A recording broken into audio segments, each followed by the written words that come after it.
আসে না কেন বাংলাদেশে? আমরা ডিজিটাল বাংলাদেশ করেছি, সেই সুযোগ নিয়ে লম্বা লম্বা কথা বলে। তো সাহস থাকে বাংলাদেশে আসুক। জীবনের কোনো না কোনো সময়ে এর প্রায়শ্চিত্ত আপনাকে করতে হবে।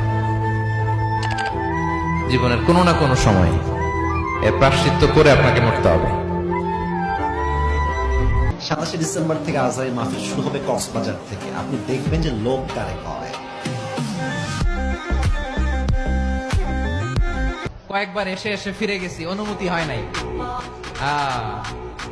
এখন দাবার গুটি পাল্টে গেছে, দাবার গুটি পাল্টে গেছে। এক মাঘে শীত যায় না।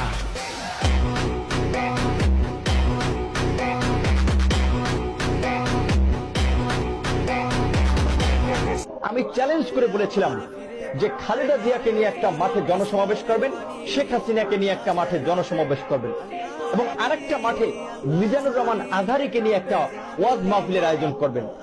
যদি মিজানুর রহমান আজহারীর ওয়াজ মাহফিলে শেখ হাসিনা খালেদা জিয়ার চেয়ে যদি মানুষ না হয়, রাজনীতি ছেড়ে দেবে।